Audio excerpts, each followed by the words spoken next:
Boa tarde.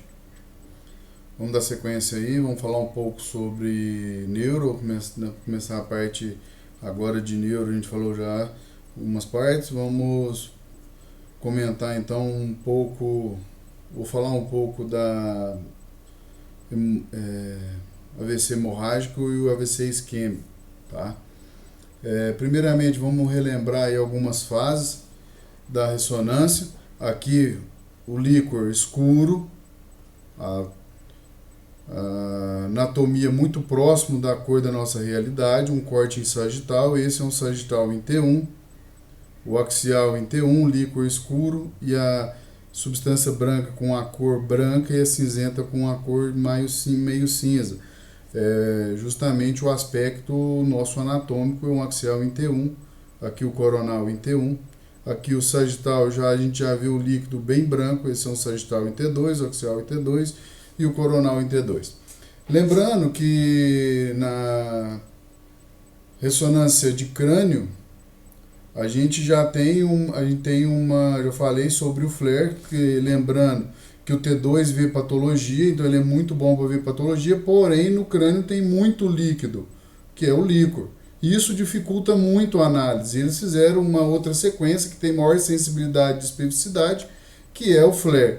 O flare nada mais é do que um T2, só que ele tira o líquor normal, ficando escuro. Ele satura esse líquor normal. E tudo que aparecer em branco, em hipersinal, é patológico. Tá?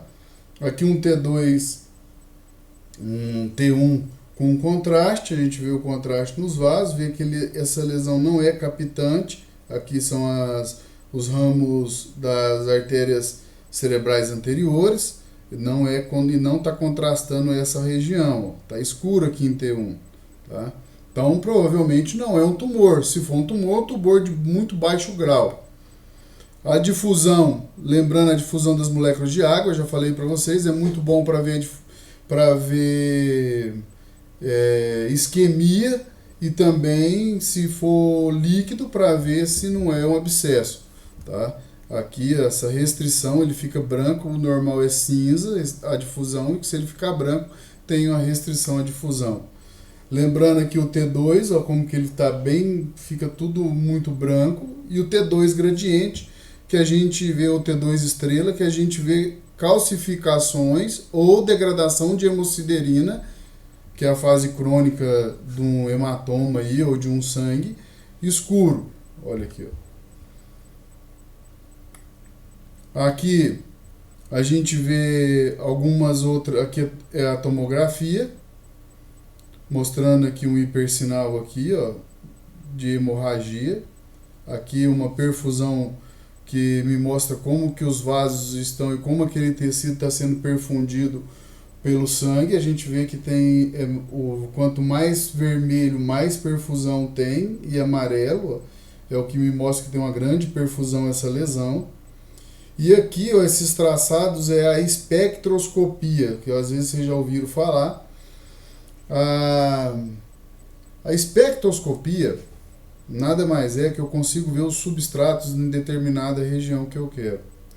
Ele foi muito utilizado, ele é muito utilizado, principalmente naqueles pacientes que têm uma lesão, um tumor, que operou o tumor, fez uma exeres completa do tumor, mas porém que depois, na hora que vai fazer o controle, ele tem uma área de realce anômala pelo gadolínio, por exemplo, na ressonância de crânio. E aí, é só uma área cicatricial ou é uma área que é recidiva? A espectroscopia consegue ver os substratos dessa região. E a gente sabe que um aumento de colina, por exemplo, está relacionado à duplicação celular, à duplicação membranal. Então, quer dizer, proliferação de membranas, proliferação de células. Então, se eu tiver uma colina aumentada, quer dizer que está tendo aí um desenvolvimento de células. Isso não fala a favor de uma cicatriz. A cicatriz eu vejo mais o que? Um lactato aumentado. Por quê? Porque se o lactato, que é um substrato de degeneração anaeróbico. Então, se eu tiver um lactato aumentado, eu tenho aí uma cicatriz. Se eu tiver, por exemplo, uma colina aumentada, opa, eu tenho um tumor. Então, com ela, eu consigo visualizar, então, muito bem diferenciar uma lesão que é recidiva, tumoral, ou se é uma cicatriz. Todas as vezes que eu tenho uma lesão, ou às vezes que eu tenho uma lesão de baixo grau, um hipersinal em flare, sem restrição de fusão, com discreto efeito de massa e sem outras alterações. Quer dizer, não é isquemia, não é tumoral, porque não tem, a princípio, porque não tem captação, mas tem um efeito de massa e não está em local de degeneração e é única, por exemplo. A alteração degenerativa, vocês vão ver que aparece mais de uma, dificilmente é uma só, e tem uns locais que são mais comuns. Então, esse caso, se a gente pode ser uma lesão, um astrocitoma de baixo grau, e um tumor de baixo grau, ele não tem uma captação significativa pelo contraste. E aí a espectroscopia vai nos mostrar justamente se essa lesão é uma lesão degenerativa, se é uma lesão tumoral, tá? Então, aqui a gente vê aí, ó, os substratos, aqui o normal, a colina, creatina, aqui a gente tem o tempo de cada uma, e aqui o acetil aspartato, N-acetil aspartato. Aqui a gente vê que essa lesão, por exemplo, onde que está o ROI aqui em verde, está com a colina muito aumentada, uma creatina baixa e um NAA baixo. Quer dizer, se a colina está aumentada, ele tem alta replicação membranal, é um tumor. Então fica fácil de ver. Tá? A tractografia, aqui está faltando um C, tractografia, ela serve para ver os feixes na substância branca e para ver qual o comprometimento do corpo neuronal que está tendo. Por exemplo, uma lesão degenerativa que eu vejo um apagamento aqui na região da coroa radiada, ele vai ter determinada sintomatologia. Um que pega na comissura abaixo, ele vai ter outra sintomatologia. Isso é um software específico, tem que ser comprado à parte, então é um exame à parte, não são todas as ressonâncias que tem esse software. E serve para ver aí os tractos e qual comprometimento, qual tracto que está comprometido. Tá? Causas de hemorragias intracranianas, não neonatais e não traumáticas. Então aqui são algumas delas. Hipertensão arterial sistêmica e a angiopatia amiloide é uma das principais. Depois vem a malformação arteriovenosa e o aneurisma sacular. São alguns tipos de lesões que me dão hemorragias intracerebrais.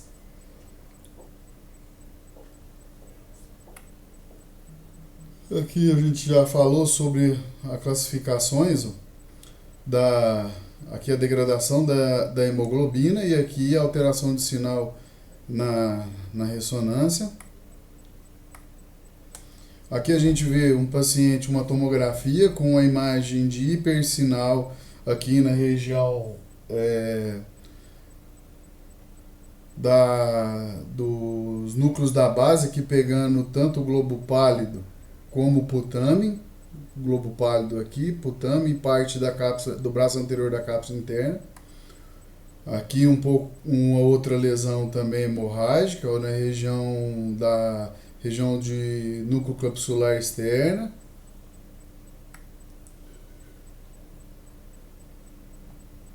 Aqui uma fase aguda, aqui uma fase já crônica e aqui com captação só periférica por causa desse hematoma.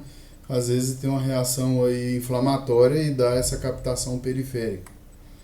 Lembrando que isso pode degenerar, formar um cisto e ser meio de cultura e formar um abscesso. E aí a restrição vai mostrar muito bem pra gente. Aqui um hipersinal em T1, na tomografia. Aqui na ressonância um hipersinal em T1. Esse hipersinal em T1 demonstra um sangue na fase hiperaguda, lembrando das fases. Em T1, subagudo. Hiperagudo é isodenso em T1, agudo isodenso em T1, subagudo precoce e subagudo tardio é hiper em T1. Então aqui ele é um subagudo. Aqui um gradiente mostrando já uma calcificação já crônica. Por quê? Porque já teve degradação da hemosiderina e é mostrado em preto em T2 gradiente ou T2 estrela. Aqui uma outra lesão, mostrando aqui a cronicidade dela, escuro em T1, escuro em T2 gradiente, aqui também T2 escuro nessa região e escuro em T1. T1 e T2 escuro é antiga. Aqui T1 claro, T2 escuro, T1 claro, T2 claro dentro, escuro em volta. Aqui umas outras lesões do mesmo jeito, mesmo aspecto. O grande, para pegar lesões precoces, então seria bom um paciente que tem passado de familiar de história de aneurisma ou alterações vasculares intracerebrais, é sempre bom fazer aí um check-up, fazer um preventivo, uma ressonância magnética aí, uma angiorressonância magnética, e aí a gente tem que definir se é arterial ou venosa, lembrando que a ressonância magnética normal, ela não vê vasos, tá, gente? Eu preciso de ser uma angiorressonância, ou arterial ou venosa, ou as duas. Vai depender muito da minha clínica. Se o paciente tem história familiar de aneurisma, de malformação arteriovenosa, de cavernoma, alguma coisa assim que gerou uma hemorragia intracerebral nos seus familiares, ele deve fazer uma angiorressonância, tá? Na maioria das vezes as angiorressonâncias não injetam contraste, eles conseguem captar a vascularização, o sinal dos vasos devido à grande quantidade de líquido. A venosa, às vezes, que fica um pouco a desejar, que precisa, às vezes, complementar com contraste.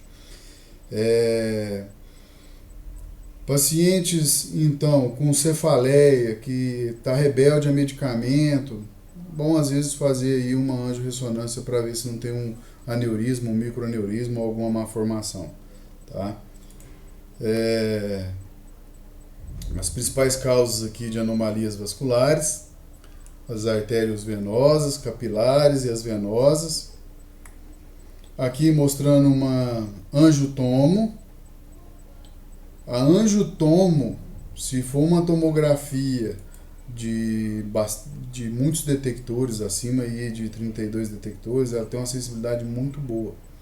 Além disso, ela não pega o sinal, ela vê o que contrasta pelo contraste. Isso é diferente, porque a ressonância às vezes pode subestimar ou supraestimar uma lesão, porque ela é só captação de sinal. Agora a tomografia não, ela vai o que? Você vai injetar o contraste e ele vai ver exatamente o que o contraste está produzindo. Se é uma dilatação, é aquele tamanho de dilatação. Se é uma estenose, é exatamente aquela estenose, tá? Agora já a ressonância, por exemplo, se eu tiver uma estenose e passar um fluxo muito baixo naquela região, ele pode dar que não tenha passando fluxo, porque ele não capta às vezes esse contraste, esse sinal, desculpa, não contraste, o sinal. Ele não capta esse sinal por estar muito baixo, e aí ele dá como se aquela região não sofresse, não tivesse fluxo. Então ele supraestima às vezes uma estenose, diferente aí da tomografia, que ele vê exatamente o grau de estenose. Aqui a gente vê a dilatação aneurismática, e aqui a hora que vai na reconstrução 3D a gente vê aí o aneurisma. Aqui é uma angiorressonância arterial, que a gente vê normal. Aqui a carótida interna, cerebral média, cerebral anterior, e aqui a porção posterior, as vertebrais, a basilar e as cerebrais posteriores. Aqui mostrando algumas hemorragias, eu mostrei para vocês, um hipersinal nos sulcos e fissuras em T1, em T2 também com hipersinal. Então hipersinal em T1 e T2 aqui é uma tomografia. Aqui é um T1 e aqui é um T2. Ó, um hipersinal aqui em T1, oh meu Deus do céu, na tomografia, um hipersinal na tomografia, um hipersinal em T1 e um hipersinal e em T2. Então esse hiper e hiper ele é uma subaguda tardia, tá? Aqui me mostrando uma tomografia, um corte axial mostrando grande quantidade de sangue aqui na fissura de Sylvius e na região aqui do sistema de base interhemisférica. E aí ele vai para que é uma angiografia demonstrando uma dilatação aqui, ó. Então provavelmente ele teve uma ruptura aqui de um aneurisma da cerebral média direita. Aqui mostrando um aneurisma da comunicante anterior, aqui uma angiografia, ó. E aí ele aqui embolizado, vocês veem que ele sumiu o contraste, ele injetou o contraste, ó, isso mostra o contraste, aqui cadê o contraste? Ele sumiu. Aqui é o aneurisma roto. Aqui um aneurisma, dá para ver o aneurisma aqui dilatado, ó, grande o aneurisma, mais de um, tem outro aqui também. Aqui a reconstrução, a gente vê um aneurisma aqui e aqui, ó, uma reformatação no sagital, aqui uma reformatação em volume 3D ou volume render. Aqui a gente vê um e vê outro aneurisma. Aqui um aneurisma bem aqui na região da artéria, bem na origem aqui, junto o segmento C7 da artéria carótida intracraniana. Aqui ele está aqui, ó, e aqui ele aqui, ó. Aqui um grande aneurisma, a gente já vê ele aqui, ó, a hora que injeta contraste muito captante. Olha o tamanho do aneurisma aqui, uma reformatação em 3D. E aqui uma angiografia. Então aqui a gente vê ele colocando o stent lá dentro, cheio de mola ou aqui dentro, e aí ele oblitera lá, ó, que agora já não tem mais perigo de romper. Ou às vezes eles usam um material esclerosante, aqui um hipersinal em T1, oh meu Deus, uma hiperdensidade na tomografia, aqui uma reconstrução em 3D da tomografia mostrando aí o aneurisma. Aqui uma dilatação saculiforme, difusa, da carótida interna. Aqui são pequenas hemorragias, ó, provavelmente por malformações arteriovenosas. Aqui uma malformação arteriovenosa, ou o vaso como fica todo parecendo um enovelamento aí de linha, todo irregular. Mesma coisa aqui. Aqui um cavernoma com uma calcificação. Um angioma venoso, uma pequena imagem de hipersinal hipercaptante central na região da ponte. Aqui uma tomografia mostrando a captação, uma imagem linear com várias ramificações. Isso aqui é um angioma venoso, ou também chamado de anomalia do desenvolvimento venoso, pode dar sangramento. Então essa parte é uma parte aí das alterações arteriais, principalmente arteriovenosas. Então lembre sempre de pedir, se for o caso, pedir uma angiotomografia ou uma angiorressonância arterial ou venosa, ou as duas. Geralmente a venosa está mais relacionada com trombose, geralmente paciente jovem com cefaleia occipital e uso de anticoncepcional ou tabagista, que pode dar aí uma trombose venosa. E aí a angiorressonância tem uma maior sensibilidade e especificidade do que a tomografia. Aqui vamos falar um pouco agora de AVC. As causas aí de AVC pode ser por arteriomatose de grandes vasos, oclusão de pequenos vasos, cardioembolismo, lembrando as FA, jogando aí microêmbolos difusos. Outras causas como dissecção arterial, tanto das vertebrais aí, que são comuns, como as das artérias coronárias. E indeterminados, às vezes, o uso de droga, por exemplo, vasoconstritivas, Cocaína, por exemplo, pode dar aí também AVC, né? Ele faz uma vasoconstrição intensa e aí simulando aí uma AVC. Simulando e dando um AVC. Principais quadros clínicos aí, vocês sabem muito bem. Vou pular essa parte de quadro clínico. A classificação clínica a gente consegue ver se é a circulação anterior ou se é a circulação posterior, se pegou toda uma circulação anterior, se pegou toda a circulação do outro lado. Isso é muito importante a gente ter essa noção para avaliar, tomar a ressonância, para ver, por exemplo, esse paciente está com o quê? Qual o déficit? Foi de membro superior? Ah, não, todo o lado esquerdo dele foi comprometido, até a visão. Opa, então é uma circulação anterior total. Isso é muito importante, tá, gente?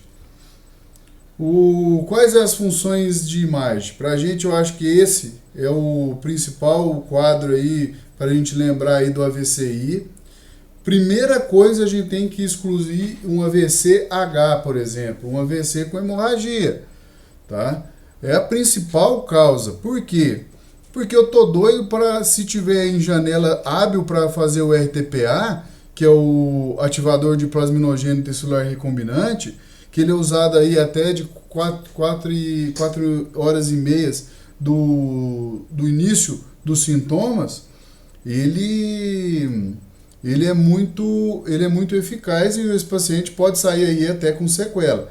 Porém, ele tem todo um critério de ser usado. Um deles é se tiver hemorragia, por exemplo, não pode ser usado. Então, por isso que eu tenho que pedir uma tomografia em paciente com AVCI para saber se ele tem ou não hemorragia. Se a tomografia vem normal, que bom, porque primeiro ele não teve lesão cerebral ainda, tá?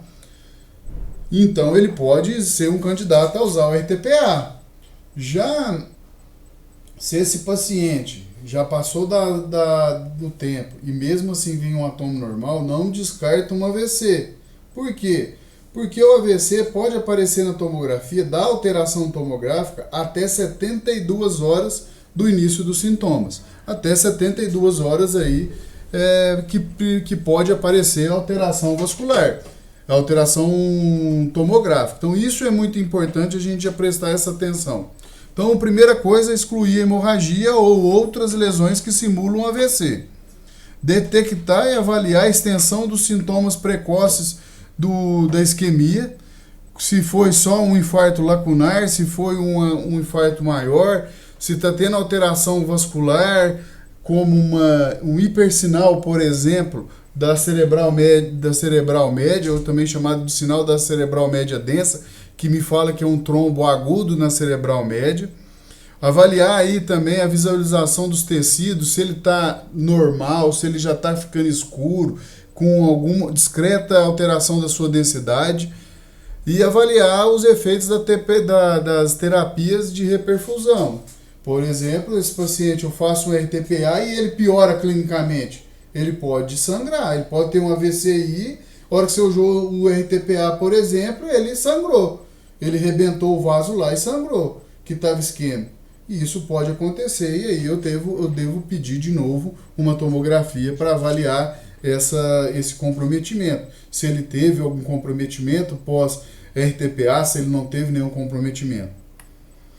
Aqui então há uma tomografia mostrando aí um hipersinal uma hiperdensidade na tomografia, sangue. Esse paciente, por exemplo, chegou lá com alteração, um déficit neurológico aí à direita, e aí a hora que fez a tomografia viu que era sangue, a gente vê claramente que é branco aí, ó, sangue, uma hiperdensidade aí, já me fala em AVCH e já não, esse paciente está excluso da lista para fazer o RTPA.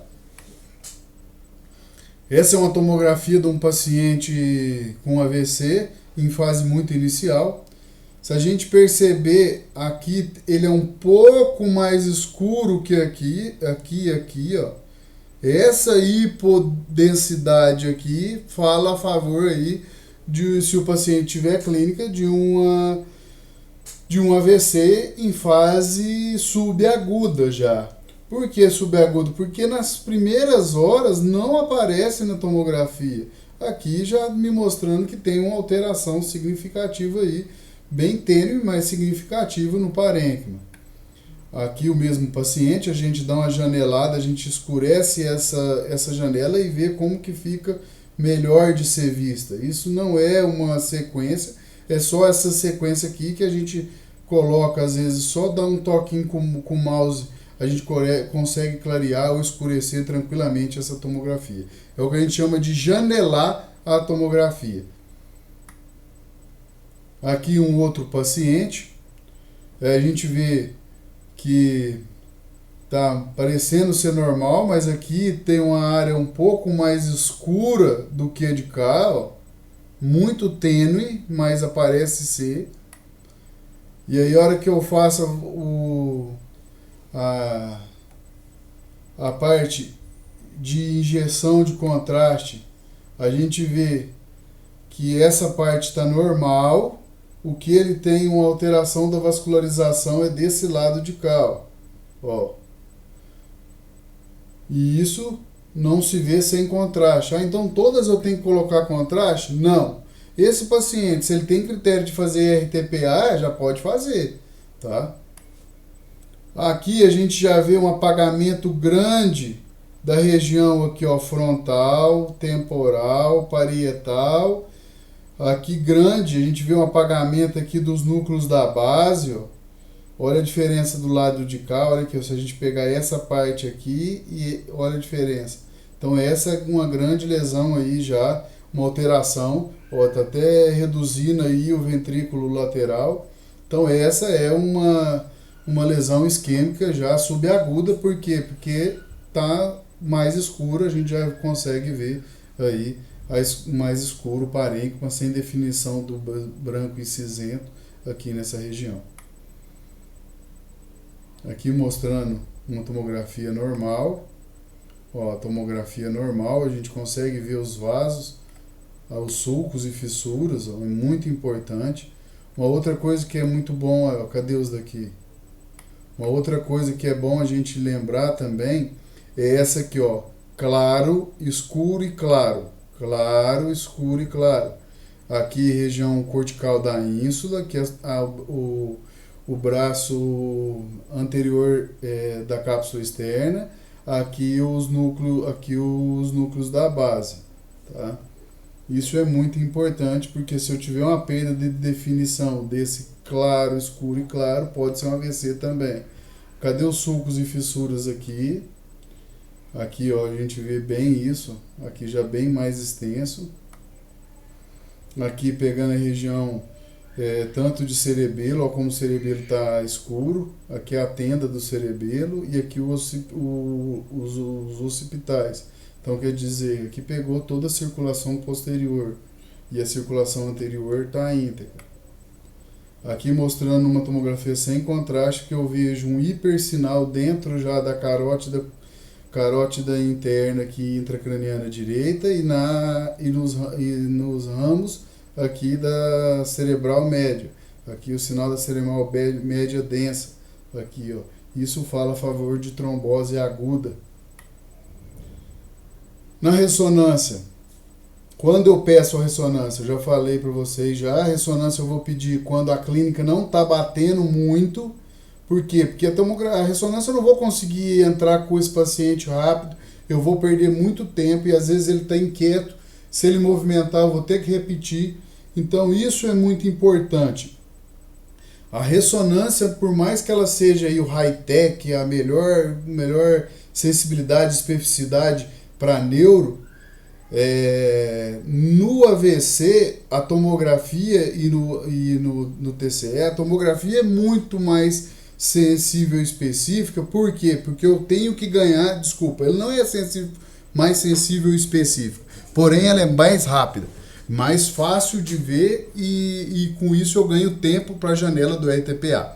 Se eu for passar esse paciente para ressonância, ele vai demorar mais tempo, eu vou gastar pelo menos aí 1 hora e meia para fazer esse exame, até o paciente ir lá, entrar na máquina, fazer todo o exame, sair, dar o laudo. Então vai ser em torno aí de 1 hora. A tomografia é muito mais rápida e é muito mais eficácia nesse ponto do que eu quero saber se ele tem uma lesão hemorrágica ou não.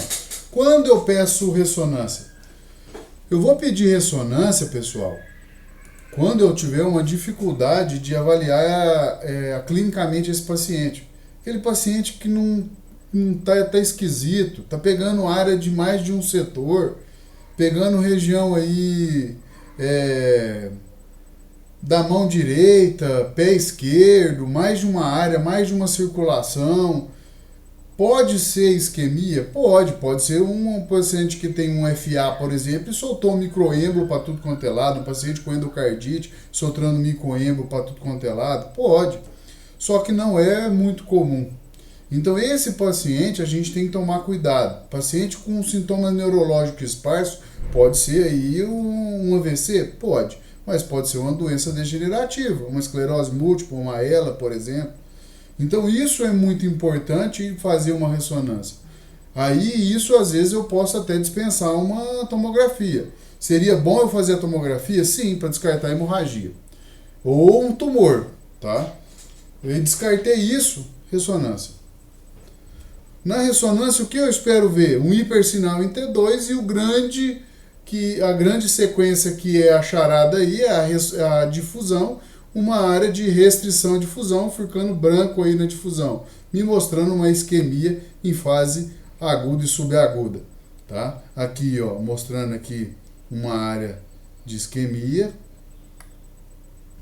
aqui uma área de isquemia, ó, um hipersinal na difusão, aqui mostrando pequenos focos, ó, muito pequenos focos na coroa radiada e esquerda de restrição à difusão. A hora que ele fez aí uma angiorressonância, viu que ele tem uma área de estenose na origem da cerebral não,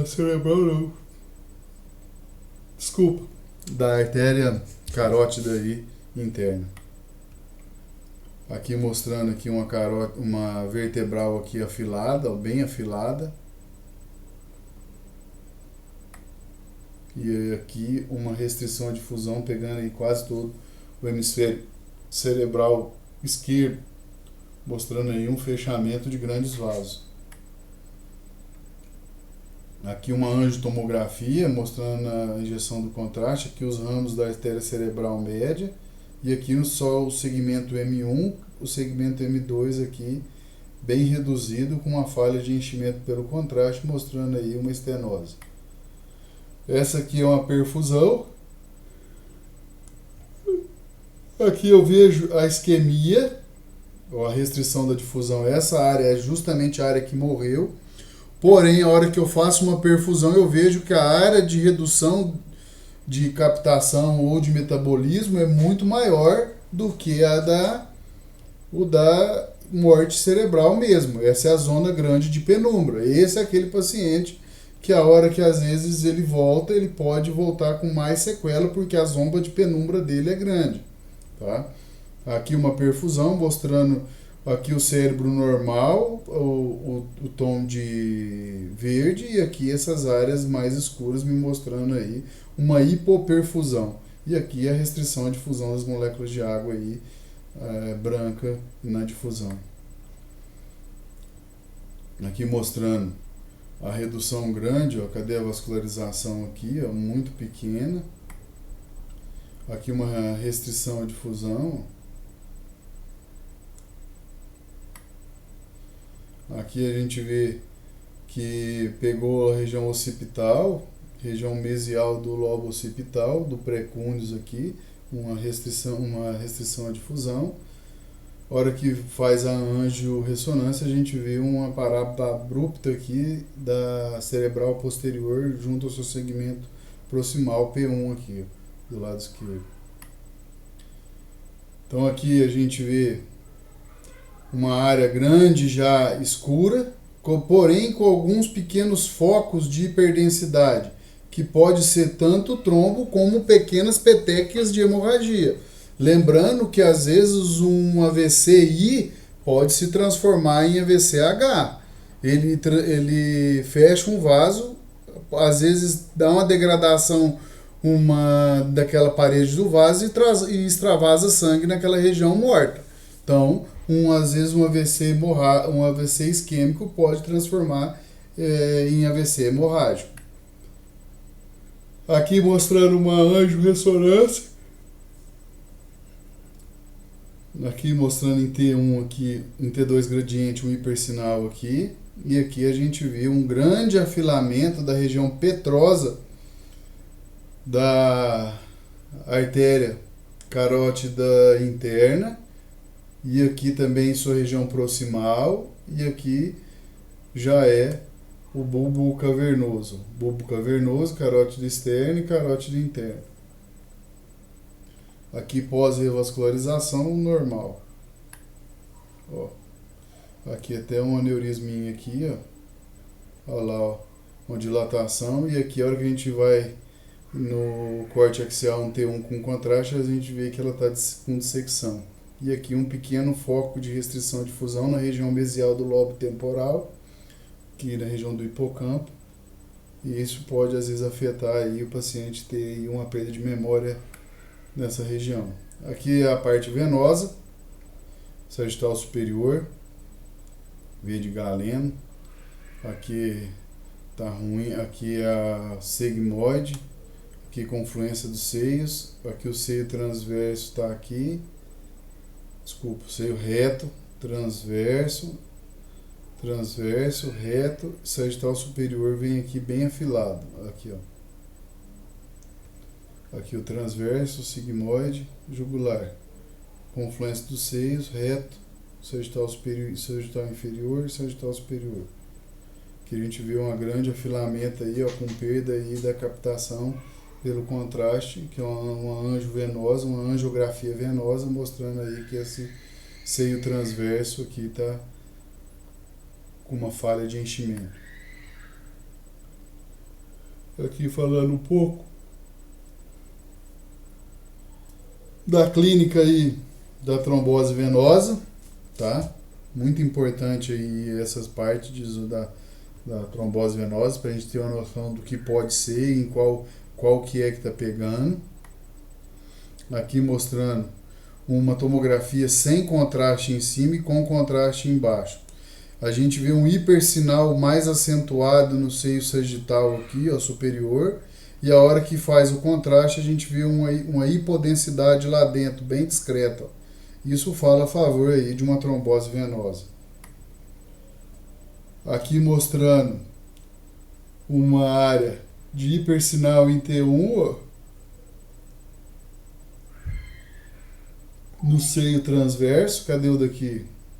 Aqui já também, ó. E aqui a angiovenosa, aqui o esquerdo, e cadê o seio transverso direito? Não tem. Aqui uma hiperdensidade no axial a gente consegue ver muito bem no transverso, aqui no sagital. Ó. E a hora que faz a anjo, cadê? Aqui é uma hipodensidade, já mostrando o hipodensidade pode estar falando a favor tanto de agudo como crônico, tá? Lembrando que o subagudo fica branco. Aqui já mostrando algumas calcificações. Um hipersinal nos sulcos e fissuras na alta convexidade. Aqui o T1 mostrando um hipersinal em T1 ao longo do seio sagital superior, mostrando aí uma trombose. E aqui, cadê a anjo? Não tem nem o superior, nem os transversos. Aqui é a mesma coisa aqui de paciente, que teve uma falha de enchimento aqui. Aqui, ó, uma falha de enchimento e aqui uma transformação hemorrágica. É comum o infarto venoso que a gente fala da hemorragia também, viu? Pequenas petecas de hemorragia. Por isso esses hipersinais aqui em T1 na região cortical e subcortical temporal esquerda aqui. E tem uma restrição de fusão porque ele é um infarto, uma isquemia, né? Só que ele é venoso, é um infarto venoso. Ele está mais relacionado, infarto venoso está mais relacionado com hemorragia. Aqui uma alteração do sinal aqui, com restrição de fusão. E aí, cadê o sagital superior?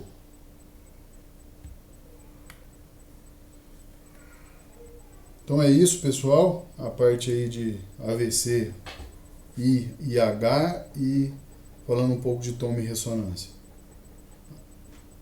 Aí, um grande abraço a todos. Fiquem com Deus.